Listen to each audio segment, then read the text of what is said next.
ஒன்றிய அரசு இஸ்லாமியர்களுக்கு எதிராக சதித்திட்டத்தின் அடிப்படையில் வக்ஃபு திருத்த சட்ட மசோதா என்ற பெயரில் லட்சக்கணக்கான ஏக்கர் நிலங்களை, வக்ஃபு நிலங்களை அபகரிப்பதற்காக ஏற்கனவே ஆக்கிரமிப்பு செய்து வைத்துள்ள ஆக்கிரமிப்பாளர்களுக்கு துணை போகின்ற வகையில் ஒன்றிய அரசு சட்டம் இயற்ற வருகிறது. இந்த சட்டத்தை ஒட்டுமொத்த இஸ்லாமியர்களும் வன்மையாக கண்டித்து எதிர்க்கின்றோம். இயக்க கட்சி வேறுபாடுகளின்றி அனைத்து இஸ்லாமியர்களும் ஒரே குரலாக, இஸ்லாமிய ஜனநாயக கூட்டணி என்பது ஒட்டுமொத்த இஸ்லாமியர்களின் உணர்வாகவும் குரலாகவும் இந்த பதிவை நாங்கள் வைக்கின்றோம். வக்ஃபு சொத்து இஸ்லாமியர்களின் சொந்த சொத்து. எங்களுடைய முன்னோர்கள் அவர்களின் சொந்த சொத்தை எங்களின் நலனிற்காக எழுதி பதிவு செய்யப்பட்டு வைத்தது. அரசில், மத்திய மாநில அரசிலே வக்ஃபு பதிவு பெற்றிருக்கிறது. அந்த பதிவு பெற்ற அனைத்து வக்ஃபு சொத்துக்களையும் முறையாக அளந்து நிறுத்து அளவை செய்து எங்களுடைய சொத்தை எங்களுக்கு திரும்ப தர வேண்டும். ஏனென்றால் ஆக்கிரமிப்பில் நிறைய இருக்கிறது.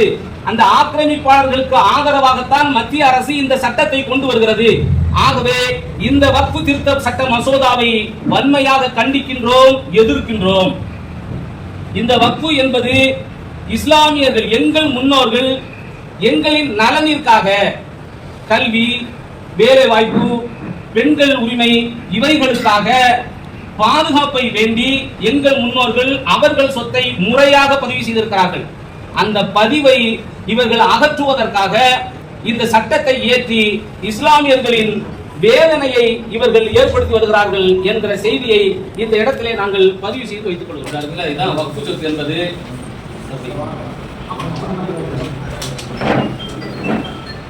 1869 பதிவு செய்யப்பட்டது. இது ஆங்கிலேயர்களால் பதிவு செய்யப்பட்டது. 1867 ஆங்கிலேயர்களால் வக்ஃபு சொத்துக்கள் பதிவு செய்யப்பட்டது. இந்த பதிவின் அடிப்படையில் சுதந்திரம் கிடைத்த பிறகு 1955 இப்படிப்பட்ட பர்ஃபார்மர் ரெடி பண்றாங்க. இது யார் ரெடி பண்றது? நம்மளுடைய அரசு ரெடி பண்ணுது. எதை பார்த்து? இந்த காப்பியை பார்த்து வக்ஃபு சொத்துக்கள் இப்படி சட்ட பிரகாரம் பதிவு செய்யப்படுகிறது. இந்த பதிவு செய்யப்பட்ட சொத்து தான் வக்ஃபு சொத்துக்கள். இந்த வக்ஃபு சொத்துமே இந்த இருக்குது. இதுல 100 பத்திரங்கள் இருக்குது. இதுல 1 2 இல்ல 100. ஒவ்வொன்றிலையும் பாத்தீங்க அப்படின்னு சொன்னா 10 acre, 15 acre, 20 acre, 8 acre, 1 acre, 35 cent என்று இதில் பதிவு செய்து எப்போ 1955 சுதந்திரம் கிடைத்த பிறகு இது பதிவு செய்யப்படுகிறது. இந்த பிரதமர் பதிவு செய்யப்பட்டதை ஒவ்வொரு தனித்தனி இதாக இந்த எழுதியிருக்காங்க. தனித்தனியாக எங்களுக்கு பதிவு செய்யப்பட்டிருக்கிறது. அப்ப இது தனித்தனியாக ஏக்கர் கணக்கு, அந்த ஏக்கரையும் போட்டு அந்த நம்பர் இருக்குல்ல, பத்திரத்து பதிவு நம்பரையும் போட்டு இதுக்கு இருக்குது. இது 100 பத்திரத்தை நான் வைத்திருக்கிறேன். இப்படி ஒரே சொத்து தென்காசியில் சையது சுலைமான் குருக்கள் பள்ளிவாசலுக்கு இது மாதிரி 300 பத்திரங்கள் இருக்கின்றன. 1000 ஏக்கருக்கு அரைக்கால் கம்மியாக இருக்கிறது. இது பாத்தீங்கன்னா நம்ம திருநெல்வேலி மாவட்டத்தில் தாலுகா வாரியாக வக்ஃபு சொத்துக்கள் எங்கெல்லாம் இருக்கிறது என்பதை பற்றிய தெளிவான ஆவணம். இது எப்ப உள்ளது? இதுவும் 1955 பதிவு செய்யப்பட்டது. இது இப்போ நீங்க இதை பாத்தீங்க அப்படின்னு சொன்னா திருநெல்வேலி மாவட்டத்துல மட்டும் 111, அதாவது திருநெல்வேலி தாலுகாவில் 111 வக்ஃபு சொத்துக்கள் இருக்கிறது. அதற்கான 15,000 ஏக்கர் இருக்கிறது. அதற்கான ஆவணங்கள் கவர்மெண்டே வைத்திருக்கிறது. இதெல்லாம் எங்களுக்குள்ளது இல்ல, நாங்க எழுதியது அல்ல. இது எல்லாமே அரசிடம் இருக்கிறது. அரசிடம் இருக்கிறது தான் உங்கள்கிட்ட காட்டுறோம். இப்ப இதை என்ன செய்யறாங்க அப்படின்னு சொன்னா, எங்களுக்கென்று ஆணையர் வக்ஃபு வாரியத்திற்கென்று ஆணையர்கள் நியமிக்கப்பட்டிருக்கிறார்கள். வக்ஃபு வாரியத்திற்கு என்று வக்ஃபு வாரியம் அமைக்கப்பட்டிருக்கிறது. அது சீராக முறையாக நடந்து கொண்டு வருகிறது. அதுல எந்த பிரச்சனையும் இல்லை. இப்போ அந்த ஆக்கிரமிப்பாளர்களிடம் இருந்து எங்களுக்கு மீட்டு தாருங்கள் என்று நாங்கள் கோரிக்கை வைக்கிறோம். உதாரணத்திற்கு அங்க இருக்கிறார் அத்தேஷ், அவருடைய பாட்டனார் முப்பாட்டனார் காலத்தில் உள்ள சொத்தை மீட்ட கோரி இந்த மனு கொடுக்கிறார். அதுக்கு அடுத்ததாக நிக்கிறாங்க.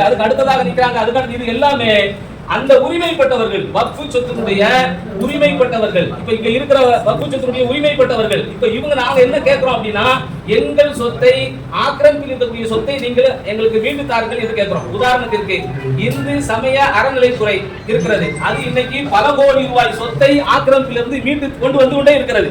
அப்போ நாங்க ஆசைப்படுறோம்ல, இது மாதிரி மீட்டுகிற போது எங்கள் சொத்தையும் மீட்டு தாருங்கள் என்று கேட்கிற போது இந்த அரசு என்ன செய்யுது அப்படின்னு சொன்னா, இந்த பொறுப்பை, எந்த பொறுப்பை மீட்டு தாருங்கன்னு கேட்கறோம்ல, அந்த பொறுப்பை இந்த கலெக்டருக்கு கொடுக்கணும் அப்படின்னு சொல்லி கலெக்டரை 1995 சட்ட புத்தகம் இது அரசு இயற்றிய சட்ட வக்ஃபு சட்ட புத்தகம் இது. இந்த சட்ட புத்தகத்தில் என்ன சொல்லப்பட்டிருக்கிறது என்றால், ஒரு வக்ஃபு ஆக்கிரமிப்பில் இருந்தது என்றால் அந்த ஆக்கிரமிப்பு இன்னதுதான் என்ற ஆதாரத்தோடு பொதுத்துறை நிர்வாகிகளிடம், அதாவது கலெக்டரிடமோ கோட்டாட்சியரிடமோ வருவாய் கொண்டு கொடுத்தீர்கள் என்றால் குறிப்பிட்ட காலத்திற்குள் அவர்கள் மீட்டு தராவிட்டால் அவர்கள் மீது சட்டப்படி நடவடிக்கை எடுத்து அவர்களிடம் 15,000 ரூபாய் அபராதம் பெற்று தர முடியும் என்ற அளவிற்கு சட்டம் இருக்கிறது. ஆனால் இப்பொழுது புதியாக ஒன்றிய அரசு கொண்டிருக்கக்கூடிய இந்த சட்டம் என்ன சொல்கிறது என்றால், அந்த பொறுப்பை, எது வக்ஃபு சொத்து என்பது நிர்ணயம் செய்கிற பொறுப்பையே கலெக்டரிடம் கொடுப்பேன் அப்படின்னு சொல்லுது. அப்ப இந்த கலெக்டரிடம் கொடுத்தால் இவர் யார்? ஆட்சித்தலைவர் யார்? அரசு என்ன சொல்லுகிறதோ அதை செய்யக்கூடிய ஒரு வேலையாளர், ஒரு வேலை செய்யக்கூடியவர். இவர் நியாயமாக நடப்பாரா? அரசுக்கு ஆதரவாக நடப்பாரா?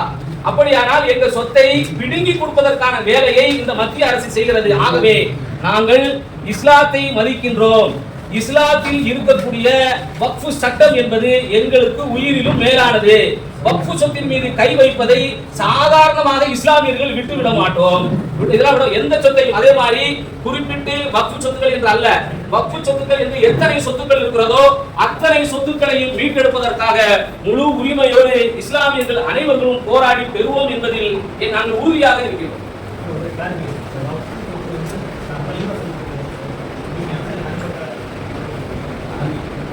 வக்ஃபு சொத்துக்கிறது எங்களுடைய முன்னோர்கள், பெரியவங்க, அவங்க அரணிக்கிற காலங்களிலோ அவர் உயிரோடு வாழ்கிற காலங்களிலோ அவர் என்ன செய்யறாருன்னா, வழிபடுவதற்கு பள்ளிவாசல், அவர்கள் முன்னோர்கள் இறந்த இடமான தர்கா, இப்படிப்பட்ட இடங்களில் வசிக்கக்கூடிய அதன் ஒட்டுமொத்த இஸ்லாமியர்களுக்கும் சேவையாற்றுவதற்காக ஒதுக்கப்பட்டதுதான் வக்ஃபு சொத்து.